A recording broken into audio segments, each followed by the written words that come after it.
नमस्कार विद्यार्थी मित्रांनो, तुमचं स्वागत आहे जय हिंद पाठशाला या यूट्यूब चॅनलमध्ये। आपल्याला वाढीव दिवस भेटले, त्यामध्ये आपण चौका मारायचा आहे आणि आपले ते जे 3 रिव्हिजन झाले त्याला आधार म्हणून प्रश्नाची सराव करायचा। त्याच हिशोबाने विधानसभा विधान परिषद यांचे जे काही पदाधिकारी असतात यावर जे काही प्रश्न आयोग विचारत आहे त्यानुसार आजचा हा व्हिडिओ आहे। चला तर मग सुरुवात करूया आजच्या व्हिडिओला। तत्पूर्वी जर तुम्ही आमच्या चॅनलवर नवीन असाल तर चॅनलला सबस्क्राइब करा, जास्तीत जास्त गरजू मित्रांपर्यंत शेअर करा आणि हो, व्हिडिओला लाईक करत चला, म्हणजे मला ते प्रोत्साहन वाटत चालेल। यामध्ये प्रश्न क्रमांक पहिला आहे, भारतीय राजघटनेच्या कोणत्या अनुच्छेदानुसार विधानसभेचे सभापती आणि उपसभापती यांना पटावून हटविण्याचा ठराव विचाराधीन असताना ते अध्यक्षस्थान भूषवू शकत नाहीत। आपल्याला गोल घुमून हा प्रश्न विचारलेला आहे।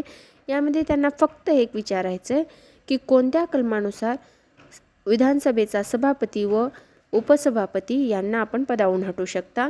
ते कलम आहे 181। म्हणजेच या प्रश्नाचं उत्तर आपल्याला सांगता येईल पर्याय क्रमांक 1। यानंतर प्रश्न क्रमांक 2, खालीलपैकी कोणत्या राज्यांमध्ये विधान परिषद हे सभागृह नाही। आता विधान परिषद कुठे आहे आणि कुठे नाही या गोष्टीवर आयोग वारंवार प्रश्न विचारतो, त्यामुळे लक्षात ठेवायचं विधानसभा कुठं आहे आणि नाही। आता बिहारमध्ये आहे, त्यानंतर कर्नाटकामध्ये पण विधान परिषद आहे, त्यानंतर आहे केरळामध्ये नाही, राजस्थानमध्ये नाही, बिहारमध्ये आहे, कर्नाटकामध्ये, महाराष्ट्रामध्ये आहे, आणखीन कुठल्या राज्यामध्ये आहे ते तुम्ही मला कमेंट बॉक्समध्ये सांगू शकता। म्हणजेच या प्रश्नाचं उत्तर आपल्याला असं सांगता येईल की आणि म्हणजेच पर्याय क्रमांक 2। यानंतर प्रश्न क्रमांक 3, बॉम्बे मुंबई विधानसभा अध्यक्ष म्हणून 1937 ते 1956 दरम्यान कोणी कामकाज पाहिले। आता असे प्रश्न फार क्वचित विचारले जातात, पण हे हार्ड लेवलचे क्वेश्चन असतात, पण कधी आयोग असे पण प्रश्न आपल्याला टाकू शकतो। त्यामुळं आपल्याला 1937 ते 56 या काळातले विचारलेले आहेत। तर असे जे काही PYQ केले त्यामधून आपल्याला या प्रश्नाची उत्तरं भेटत जातात। तर श्री गणेश मालवणकर हे होते 1937 ते 56 दरम्यान। त्यानंतर श्री सयाजी सीलम हे नव्हते, त्यानंतर आहे दत्तात्रेय कुंटे हे होते, आणि कुंदलमल फिरोदिया हे होते। कारण मी हे सगळे PYQ मधूनच शिकले, त्यामुळं या प्रश्नाचं उत्तर आपल्याला सांगता येईल म्हणजेच पर्याय क्रमांक 2। यानंतर प्रश्न क्रमांक 4, खालील विधाने विचारात घ्या। आहे विधानसभा हे कायमस्वरूपी सभागृह आहे का बरं विधानसभा कायमस्वरूपी सभागृह? बिलकुल नाही। कारण का तर विधानसभा हे दर 5 वर्षांनी निवडून आलेल्या आमदारांनी बनत असतं, त्यामुळं चुकीचं आहे। आणि आपल्याला चुकीचे कुठले आहेत म्हणून विचारलेलं आहेत, चूक आहे। त्यानंतर आहे विधानसभा हे वरिष्ठ सभागृह आहे, नाही, विधान परिषद हे वरिष्ठ सभागृह आहे, म्हणजे सुद्धा चुकीचं।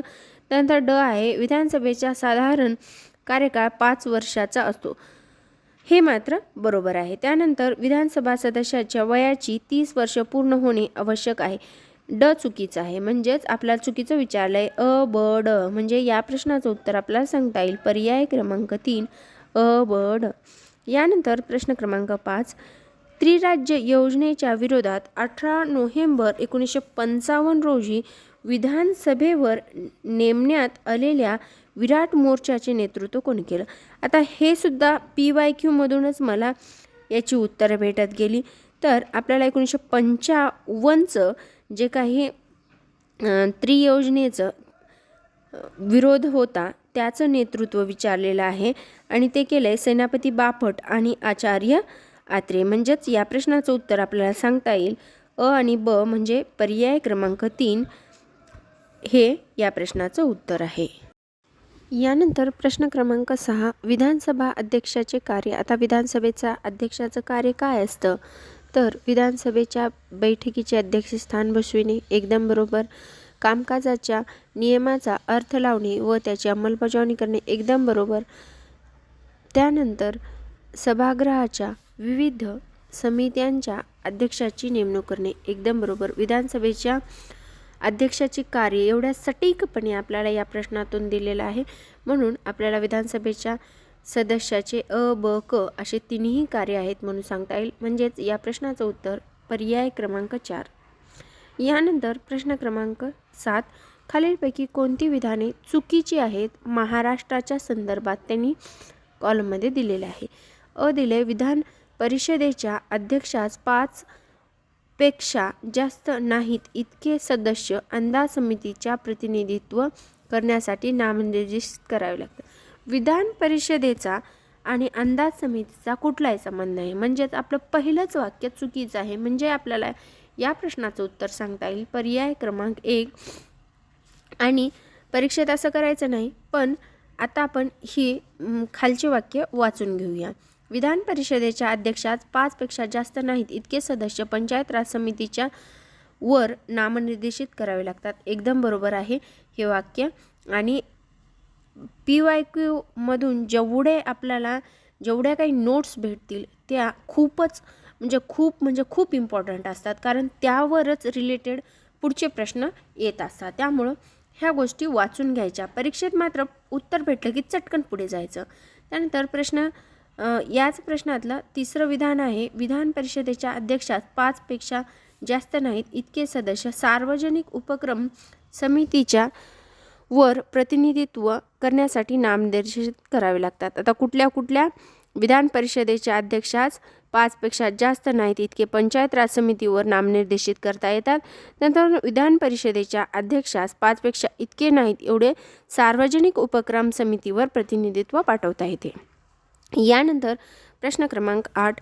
महाराष्ट्राच्या विधानसभेच्या सभापतीबाबत कोणती विधाने बरोबर आहेत? आता खाली लिहिले बरोबर आहेत ते सांगा. अ आहे, जर तो विधानसभेचा सदस्य राहिला नाही तर त्यास आपले पद सोडावे लागते. एकदम बरोबर आहे. तर ब आहे, सभागृहातील कामकाज चालविण्यासाठी आणि त्यांचे नियमन करण्यासाठी त्यांच्या वर्तनाबाबत केवळ उच्च न्यायालयातच आव्हान देता येते. ब चुकीचा आहे. क आहे, तो स्वतः कामगार सल्लागार समितीचा अध्यक्ष असतो. बरोबर आहे. त्यानंतर ड आहे, तो राज्य मंडळाच्या दोन्ही संयुक्त बैठकीचे अध्यक्षस्थान भूषवित असतो. तर या प्रश्नाचं उत्तर आहे पर्याय क्रमांक 3. अ आणि क एकदम बरोबर आहे. म्हणजेच या प्रश्नाचं उत्तर आहे पर्याय क्रमांक 3. त्यानंतर प्रश्न क्रमांक 9. भारतात कार्यलक्षी म्हणजे कार्य निष्पादन अर्थसंकल्प यांची सुरुवात कोणत्या शिफारसीनुसार करण्यात आली? तर ते होतं प्रशासकीय सुधारणा आयोग. या आयोगाच्या शिफारसीनुसार आपण कार्यलक्षी अर्थसंकल्प मांडायला सुरुवात केली. म्हणजेच या प्रश्नाचं उत्तर आहे पर्याय क्रमांक 1. यानंतर प्रश्न क्रमांक 10.